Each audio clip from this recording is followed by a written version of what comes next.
Okay, so it's day 65, and I just got back from Athens today.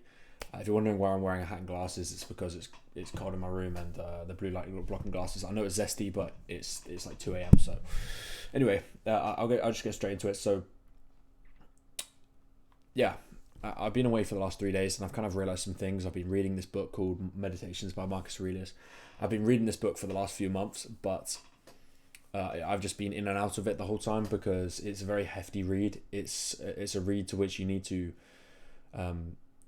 be able to understand each paragraph and comprehend it enough to which you can go and kind of incorporate it into your own life and understand why it affects you in your life and how you can use that kind of philosophy, that kind of wisdom in your life to move your life forward.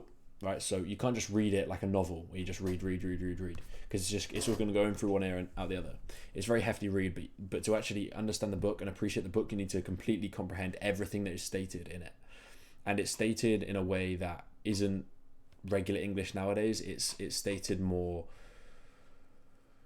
It's not stated like Shakespeare, but it's like thou da da da da da. But it's a way of. It's very very somewhat difficult English to read. It's not difficult English to read, but if you read the book, you'd understand what I mean. It's very, very explanatory. It's very in depth, and it's very hard to comprehend properly. Like, you need to properly think about it and actually comprehend everything that happens in each paragraph. And it's done in little paragraphs of just different bits of wisdom that he's picked up in his life. So anyway, with that said, I've got a little quote that I want to read that I think really correlates to this kind of journey that I'm on, and journey that I'm on with you guys watching this series. So yeah, let me just read this. There's a bit of it. Okay, so remember how long you have been putting this off, how many times you have been given a period of grace by the gods and not used it. It is high time now for you to understand the universe of which you are a part, and the governor of that universe of whom you constitute an examination, and that there is a limit circumscribed to your time. If you do not use it to clear away your clouds, it will be gone, and you will be gone, and the opportunity will not return. So that is basically talking about procrastination and how we always put off something for the perfect opportunity to arise. We say we're going to do something tomorrow, but we never fucking do it tomorrow. Tomorrow doesn't exist. The only thing that exists is right now. The only thing you can hold and get rid of is your present moment, right? You don't own your future. You own your past, but it's God now. The only thing you can actually do something with is right now. And a lot of us think, oh yeah, but I can do it in the future. But the future might not come. It might come, it might not come. But the only thing you can control is right now. And right now, I think a lot of us feel a lot more discomfort in our lives, because we're worried, we're anxious about the future. This could happen, whatever. But you're currently sat in a position where you're probably sat at a desk, at a computer, or wherever you're sat, on your phone, watching this video. Nothing bad is happening to you right now. And the only thing that is real right now is right now. Yes, something might happen in the future, but you're always worrying about the worst. You're worrying about the physical worst thing that can happen. If you actually were to sit there and think about, okay, right now, I'm perfectly fine. I'm doing this. I'm fine. Nothing is bad happening. Yes, something could happen in the future, but is it happening right now? No. And you always worry about the worst that could possibly happen. So work on what you can do currently at this current moment, every single day. Not every single day, but I mean every single moment that you're in, and appreciate every single moment that you are in. Which is like me talking right now. I'm talking about this thing, and that's what I have. Me talking about exactly what I'm saying right now. So realize that there is no tomorrow, because the only thing you own is what you have right now. And I know it's very hard to comprehend what I'm saying, but it makes sense if you read the book, or I might have explained it well enough. I don't know, but you've got to understand that the only thing that you own is right now, and you always take for granted the fact that you might have time in the future, and whether you do or not, I don't know. But what you do have is right now. And a lot of people just disregard right now, and they're like, yeah, I'll do it later, because they can't be asked to go through the resistance, the pain, the discomfort of sitting there and doing what they know they need to do to move their soul forward, to move their life forward. But they put it off because, yeah, I can do it tomorrow, because there's that sense of discomfort, and everyone's too fucking scared to get over that sense of discomfort, to which they'll never move forward. So that's basically what he's saying here, is You've got this limit circumscribed to you, for you to use in your life to achieve the things that you've been born to achieve the things that you know you should achieve. But you're going to get 10 years down the line if you keep going as you are right now, and you're just going to look back and be like, fuck, I've just wasted 10 years of my life thinking I'm going to do something, but 10 years have just gone and I've done nothing. So it's a scary thought, but you either go through the discomfort now or the discomfort catches up with you. So regardless of what it is, I think you've just got to nail down and really just stop bitching around. Like, it's as simple as that. So anyway, that's the first thing I wanted to read. The other one that correlates to a lot of things that I've been saying in the recent videos is this: do externals tend to distract you? Then give up. Sorry. I've mixed up lines. Do externals tend to distract you? Then give yourself the space to learn some further good lesson and stop your wandering. That done, you must guard against the other sort of drift. Those who are dead to life and have no aim for the distraction of every impulse, and more widely, every thought are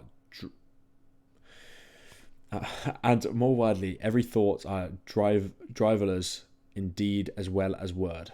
So you see what I mean about, like, this is like, you've got to understand this. It's not like straight English out of a Oxford thesaurus, right? It's like proper English, if that makes sense. Well, it's not English because it was written in Latin, I'm pretty sure, but you know what I mean.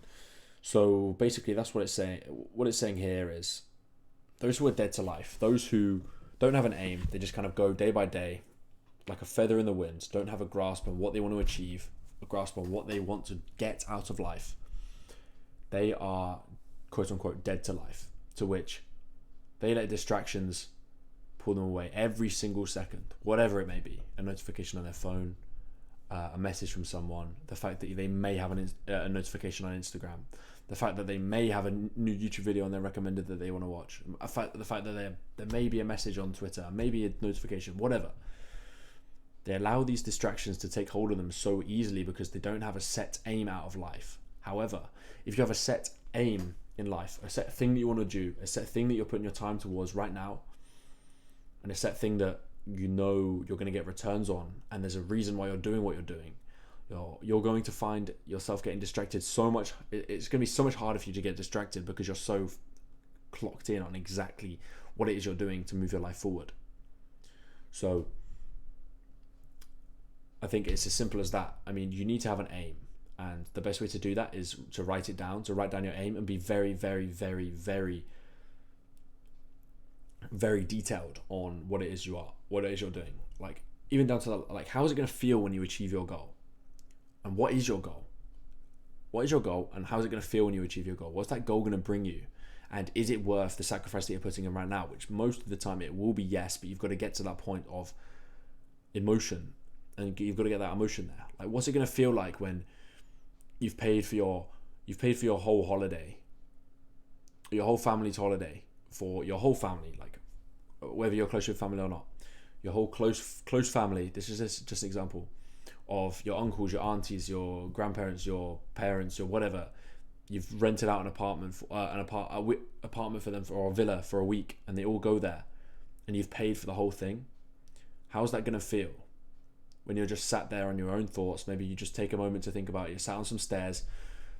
Like, this is how detailed you got to get. You sit on some stairs. You sit on some chair, and you just sit there. How is it going to feel when you know that all of these guys, you can hear them laughing in the background, and you're just sat there staring out into space, thinking about, wow, I've actually done it. I did what I said I was going to do, and this is what it's like. My family appreciate me, and my family are happy. I've given back. I've done this, and I mean, I've made all of these people happy. How does that feel? Or you get your first payment of £10,000 or £5,000 or whatever it is from business, and you get that payment in, and you're like, holy shit, I've actually done what I've said I'm going to do. And yes, it's a long process. You're not going to get 5,000 and live for the rest of your life, but it's a progress. If you've done it once, you can just rinse and repeat. You've done it once, and Why can't you do it again? Why can't you do it multiple times? How does it feel when you get there? That's the kind of aim you want to be having. Your money is a vehicle to get you to things like that, to things that are fulfilling. And yes, people will think, oh, what's it going to feel like when I get in my Lamborghini? But I don't think getting a Lamborghini and sitting in your Lamborghini driver's seat is anywhere near as fulfilling as giving back to the people that you love and giving back to your family and being that guy and be like, holy shit, I actually did it. That's the kind of aim that you want to have. So yes, there can be materialistic goals, but you've got to be that detailed on what does it feel like when you've accomplished your goals. And you can always go back to that whenever you feel the urge to get distracted. And the more that you can go back to that and counteract and stop your urge to get distracted, the easier it's going to be for you to just keep going on and on, because these things, these little demons of distractions are going to come up. These impulses are going to come up in your head. But the more you do it and the more you arise over them and you get past them, the easier it's going to get next time it comes up and the next time it comes up. And before you know it, after a few months, if that, distractions aren't even going to be a thing for you, and you'll always be using your time intentionally doing one thing at a time. So I think it's important to have it's so important to have an aim. So important to have an aim on what it is you're doing in general. So yeah, there you go. I hope that makes sense. But that's something that I picked up in the book earlier, and I thought it would be kind of valuable for you guys. And I do recommend picking up this book. It's called Meditations by Marcus Aurelius. This is a pretty nice copy that I got from Porto, but I think you can find this book in whatever form. So anyway, it's 2 a.m, so that's why I'm being relatively quiet. But there's another thing that I've kind of implemented, and you're gonna think of it as very zesty, very kind of like, I don't want to say naive, but like something that a young person would do, right? But it's the thought of an alter ego. And I know if you know what an alter ego is, you're like, mate, this guy is waffling. But hear me out. You think of, I don't really follow basketball, right? I follow every sport but basketball. It's quite ironic, but I know that Kobe Bryant had an alter ego of Black Mamba, and every time that he went into a match, or into a situation where he had to play basketball, he would quote unquote turn into the Black Mamba, and he would be that person. He'd have all of the qualities that he's set out in his head that this Black Mamba has. What does this Black Mamba do? He doesn't give up getting the ball. He like everything that like the perfect version of you would have. Like if you were perfect, that would be Black Mamba, or that would be whatever you decide to name your alter ego. And you can be like, I know this is going to sound so naive and so like dumb and so, it sounds like it's coming from a 20-year-old, which it is. So shoot me. But I think it is valuable, because if you can say to yourself, okay, right now I'm going to think of something like Batman. Like I know it's cringe, right? But you're like, okay, this is my alter ego. My alter ego is Batman. I know it sounds cringe, but it's a way of articulating what I'm thinking. Okay, what would Batman do in this situation? Batman is not going to sit there on TikTok for another hour scrolling. He's not going to procrastinate sending out those outreach emails because you're too scared to get on the sales calls, and you're too scared to deal with the DMs once they come up because you don't feel ready. But you're never going to feel ready. You've just got to fucking take the punt, and you've got to almost quote unquote risk max. You've got to maximize. It's like looks max, but it's risk max. Like you think they're risks in your head, but realistically they're not that risky. It's just a thing that you've kind of built up in your head to be like, oh, what if he says this? What if he says this? Or what if he says this? Or I don't know. But it's something you've got to deal with. You're thinking about the future before you're thinking about the present. Present, you send the outreach. Then you're going to get a message, or maybe you'll get these things that come up, and then you're going to learn from them when they come up, rather than thinking in advance, because you're always going to think of the worst in your head, and it's never going to be like that in real time. When you get to the point of you're in a call and they maybe hit you with an objection, yes, maybe worst case scenario, you don't know how to handle the objection, they lose interest in the product, and that's the call over. But what you've learned from that is you've learned that that's an objection that's going to come up, and you can then learn how to deal with that objection, and next time it comes around, you're not going to have that same problem. But once you send the outreach, what you could do is get a list of potential objections and have ready an answer for each of them. But by doing that, you send the outreach out first, and then before you get on the calls, you have a list of how to handle objections, and you're sorted, right? So I've completely gone off track, but basically, this alter ego thing is, you just got to ask yourself, in the way that I was saying it before, what would Batman do here? What would Batman do here? What would Batman do here? Batman would not sit there watching Korn. He would not sit there watching that. He would not sit there watching fucking TikTok, wasting his day away, scrolling and scrolling and scrolling and scrolling and scrolling because it feels good at the time and you feel like shit afterwards. He would not sit in bed for an extra 2 hours when he wakes up, sat on his phone. You know? He would not sit there in his chair like this, oh yeah, I'll do it in 15 minutes. Oh, you just fucking do it, right? Because you're going to feel so much more fulfilled. You're going to finish much earlier in the day. It's going to be much earlier. If you look, sorry, my monitor's turned off. It's going to be much earlier on this clock, whatever time of day it is. And then you're going to have a lot of time. So maybe if you've got a lot of work done that day, you can then finish that and start with something else. And yeah, actually enjoy your life, maybe, if however you want to balance it out, right? But you've just got to think of it as like, what would whatever you decide to name it alter ego, what would that person do in this situation? What would the best version of me do in this situation? And just ask yourself that question. And 9 times out of 10, it wouldn't be what you're doing right now when you're asking that question. So just have that there, and I think that's a good place to go to if you ever get in a little hole. You're like, okay, this person would not do this. Boom, you move. So there's so many little ways that you can just kind of improve yourself, and I don't want to be a self-improvement channel of all these like zesty little tips and stuff, right? But I think this is something that does help, that would help, because yeah, I think a lot of us get stuck in the same hole, and there's got to be a way out of that hole, because I know a lot of you relate to the stuff that I'm saying, hence the comments that you put, and I just think that we all have the same problem, and I'm just kind of stating things that have helped me with it. And I think procrastination and just getting stuck in social media holes or whatever it is a problem. And if you can get over that, then I mean you're going to be ahead of like 90% of people straight away if you can just get over that like every single time. I'm not saying don't go on social media at all, but I'm saying just limit it as best as you can. So there's that. Anyway,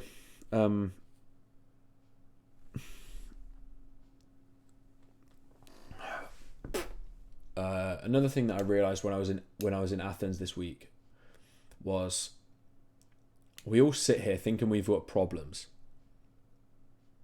Like all of us, we sit here like we think we've got problems. Like we not like mental problems, but like we've got problems like financially, family, whatever it may be, right?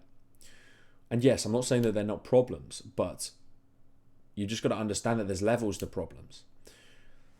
These guys in Athens, they will have they literally spend their day, every single day, sat there by a little street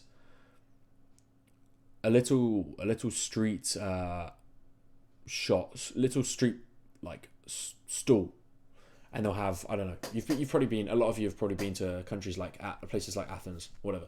They'll have that, and then they'll have like a few like bracelets or rings or necklaces or whatever it is they're selling in the stall. But you've got to understand that these guys, they sit there for 8, 10, 12 hours a day, and they probably make like no sales, but they still find the ability to smile during the day, when something happens. Now these guys are making absolutely no money, but they still do it every day because it's what they see as the only way of making income at that time. Maybe it will change, but right now at that time, they're sat there working 12 hours a day, sat at a stall trying to sell stuff to the tourists that walk past. But these guys are making absolutely no money. They probably worry about paying rent every single month because they don't know they're going to get enough sales from tourists, especially in the off season, which they were still there in the off season because I was just there in December. They're worrying about so many different things, and they're just making no money. And I'm not saying that your problems are small, but there's problems at every single scale of the spectrum, and you've got to understand that no matter how you think to yourself, okay, when I get to 10k a month, I'm gonna have my life's gonna be amazing. I'm just gonna, oh my god, it's gonna be amazing. But I can guarantee you, I can just speak from statements of others. I can just speak from just the fact that I just kind of know. When you get to that goal, there's going to be a problem. when you're at the stage I am right now, there's going to be a problem. There's problems at every single stage. You be the biggest billionaire in the world, there's going to be a problem. There's always going to be a thing like niggling in your mind. Like, it's never going to be perfect. You've just got to understand that it's never going to be perfect, but you've just got to deal with it and just get on with it, because everyone's got problems. It's not like they're ever going to go away. There's always going to be a new problem arising. Yes, there might be a day or 2 days or a few days or so that you don't have a problem, but there's always going to be a problem every now and then that you've got to deal with. So don't let a little problem allow you to procrastinate because, I don't know if this is going to happen. This is happening. I don't want to. Because a lot of people use problems as a mode of procrastination, and almost as an excuse to allow themselves to slack because there's a problem and I've got a problem. I need people to feel sorry for me because I've got a problem. Like, I understand it, I get it, but you got to understand that you're gonna have a problem every single. Regardless of where you are in life, and it's how you deal with that problem. And if you can deal with that problem like a true man, like, you just deal with it and it's just there rather than putting it off, and you just deal with it head on. Like, deal with problems head on. I think your life's gonna be so much better because everyone has problems and you've just got to learn to deal with it. And the more you do it, the easier it's gonna get. And it's just gonna be a habit. So, yeah, the next thing I'll say is attack problems head on and just realize that there's going to be problems at every stage ever. Everyone's had the same problem as you. Someone's had the same problem as you before. Literally, the exact problem you have right now, I can guarantee you someone's had that same problem before. They've got over it. They're fine. You can do the same. You don't have to worry about it. You just got to move through it, attack it head on, and move forward. But there's problems at every stage, at every area, and you've just got to realize that and understand that it's never going to be perfect, but you've just got to deal with the cards that you're dealt at that moment and move forward. Like, you're not special. It's not like, I'm the only one getting the problems. Everyone's got problems in life. You've just got to attack them, right? You just got to realize that everyone's got them, you've got them, and go from there. So, yeah, I hope that makes sense. I feel like I need a bit more wisdom on like what to do on problems, but I hope that makes sense. I think that makes sense.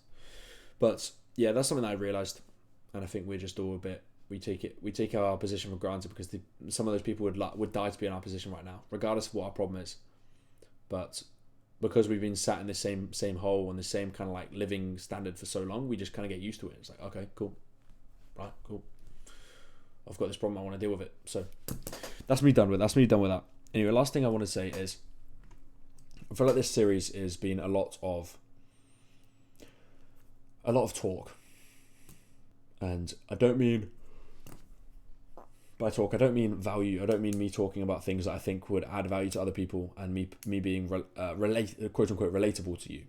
But what I think it does is I've been saying a lot of things that I'm gonna do or I'm trying to do or I'm gonna do or whatever, and a lot of the time I'm not pulling through with it as best as I can or pulling through with it at all. It's much easier to say something than to actually do it. Actions speak a lot louder than words, as is the cliche phrase. So I think it's just a case of me understanding exactly what it is that I'm doing, right, and then not coming onto a video at the end of the day and saying, I'm going to do this, I'm going to do this, I'm going to do this, and just doing it. And then I come back to you and be like, right, this is working for me, guys. I think this could work for you as well. This is working for me. I tried this, this isn't working for me. Rather than just saying, I'm going to do this, I'm going to do this, I'm going to do this. I think the only time that you should really say, I'm going to do this, I'm going to do this, I'm going to do this, is if you're recording a YouTube video and that is the point of the YouTube video. Other than that, it's like, if you say something, you get that dopamine hit of saying that you're going to do it, but who's going to say anything if you don't do it? I don't think anyone's ever going to say anything. I mean, it's all in your head. So, yeah. There's a lot of things that I want to do, but I'm just trying to find the best kind of schedule, the best way to work, the best way to do what I want to do.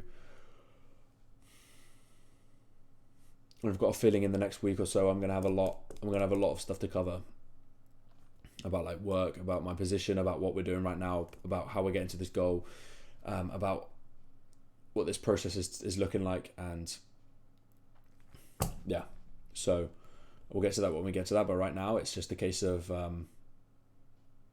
doing the things that you don't want to do, doing the things with the most resistance that move your soul forward the most, because the things with the most resistance, the things that you know you need to do but you procrastinate the most, they are the ones that are going to move you forward the most. The ones with the biggest barrier, the ones with the biggest blockade, the biggest barrier in front of them, they're the ones that you need to do, not the ones that are easy to do, like writing. Like if you back in the day, if you were doing revision notes and you spend an hour doing the title, not the easy things like that, because that doesn't help you.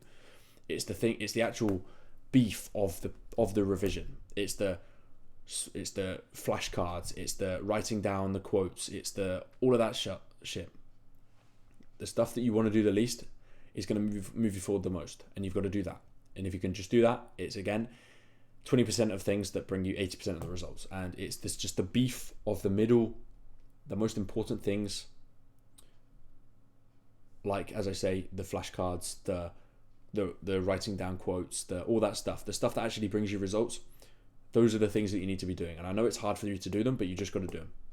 Because if you want to be like anyone that you see online, anyone that's successful that you see online, that's what you've got to be doing. You've got to control your impulses, control the way that you get deferred to distraction every time you're trying to work. And when you are working, you need to be doing the things that actually provide you the most value and bring you the most value back. Those are the things that you've got to be doing. So with that said, thank you for watching the video. I hope that makes sense. And day 65. I'm back in England again. Tomorrow I'm just gonna kind of like think about where we're going from here. I need a proper think. Obviously, I know to an extent, but I want to properly have it all planned out, because you're nothing without a plan. You need to have a plan of action. You can't just expect stuff to just go like that and be there. So yeah, with that said, thank you for watching the video, and I'll see you tomorrow night. Day 66 tomorrow night. Whew. Okay, appreciate it, boys. Thank you for watching, and cheers. Appreciate you. I'll reply to. I'm gonna reply to comments tomorrow or day after. Promise, because I've been away. I haven't been able to reply to them. I appreciate you so much. Promise. I'm sorry. Anyway, follow Instagram in the description. Okay, cheers. Thank you for watching. Appreciate it, boys. Bye.